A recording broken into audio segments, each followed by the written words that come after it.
आप सुनने जा रहे हैं ओ हेनरी की लिखी कहानी आफ्टर 20 ईयर्स, यानी 20 साल बाद। एक पुलिस अधिकारी बड़ी फुर्ती से सड़क पर गश्त लगा रहा था।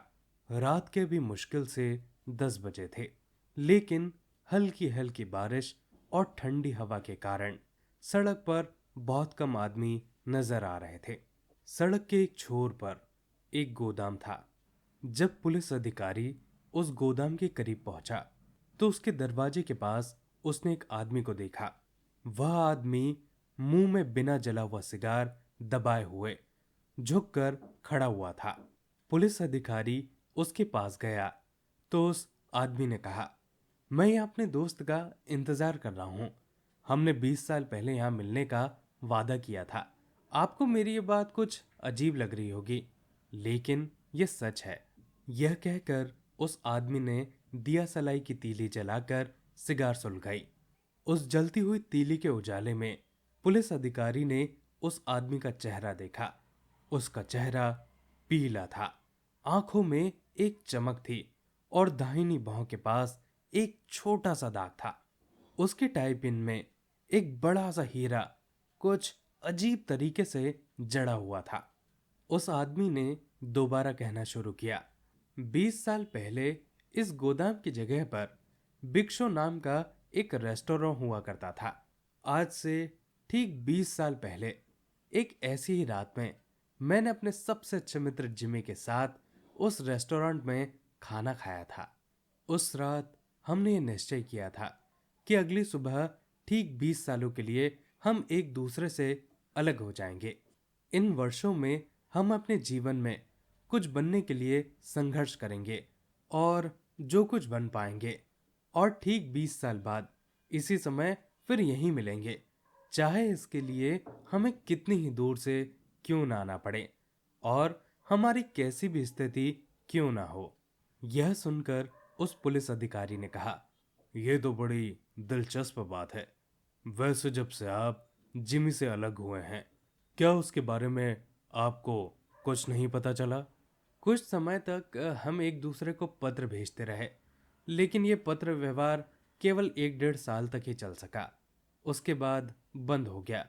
पर मुझे विश्वास है, यदि जिमी जीवित होगा तो मुझसे मिलने के लिए जरूर आएगा। मैं 1000 किलोमीटर दूर से उससे मिलने के लिए आया हूँ। यह कहने के बाद उस आदमी ने अपनी घड़ी देखी। घड़ी में छोटे छोटे हीरे जड़े हुए थे। पुलिस अधिकारी ने अपना डंडा घुमाया और वहां से चला गया। करीब 20 मिनट बाद एक लंबा आदमी उस आदमी के पास आया। उसने ओवरकोट पहना हुआ था तथा कॉलर से कानों को ढका हुआ था। उसने पूछा, क्या तुम बॉब हो? क्या तुम जिमी वेल्स हो? इंतजार करने वाले आदमी ने खुशी से लगभग चिल्लाते हुए कहा। उस लंबे आदमी ने खुशी से उसके हाथ को अपने हाथों में थाम लिया और बोला, हाँ बॉब, चलो अब किसी अच्छी जगह पर बैठें और बीते दिनों की बातें करें। और दोनों एक दूसरे का हाथ थामे हुए चल पड़े, दवाइयों की दुकान के सामने से गुजरते हुए। उस दुकान की रोशनी में उन्होंने एक दूसरे का चेहरा ठीक से देखा। बॉब को उस लंबे आदमी का चेहरा देखकर कुछ संदेह हुआ।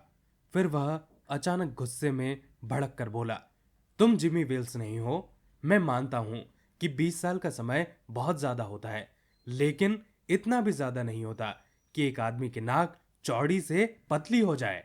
इसके जवाब में उस लंबे आदमी ने कहा, ऐसा होता है या नहीं मुझे नहीं पता, लेकिन 20 सालों में एक अच्छा आदमी बुरा आदमी बन जाता है। 20 साल पहले तुम एक अच्छे आदमी थे, लेकिन आज तुम एक बुरे आदमी बन गए हो। खैर, यह कागज लो और इसे पढ़ो। बॉब ने कागज का टुकड़ा उसके हाथ में लिया और पढ़ने लगा। जब उसने कागज को पूरा पढ़ लिया तो उसके हाथ कांपने लगे। कागज में लिखा था, बॉब, हमने जहां मिलने का वादा किया था वहां मैं बिल्कुल ठीक समय पर पहुंच गया था, पर जब तुमने सिगार जलाने के लिए दिया सलाई जलाई तो मैंने तुम्हारा चेहरा देखा और मुझे यह देखकर बहुत ही आश्चर्य हुआ कि तुम वही आदमी हो जिसकी तलाश शिकागो पुलिस कर रही है। मुझे तुम्हें उसी वक्त गिरफ्तार कर लेना चाहिए था, लेकिन मैं तुम्हारा दोस्त होने के कारण यह काम नहीं कर सका। अब मैंने पुलिस के एक दूसरे आदमी को सादे कपड़ों में तुम्हें गिरफ्तार करने के लिए भेजा है। दोस्तों, ये थी पूरी कहानी। आप सुन रहे थे ओ हेनरी की लिखी कहानी 20 साल बाद। आशा करता हूं कि आपको ये कहानी अच्छी लगी होगी। ऐसी और कहानियां सुनने के लिए इस वीडियो को लाइक कीजिए और चैनल को सब्सक्राइब कीजिए। अपने आसपास सफाई बनाए रखें और एक पेड़ जरूर लगाइए। आप सभी का बहुत बहुत धन्यवाद।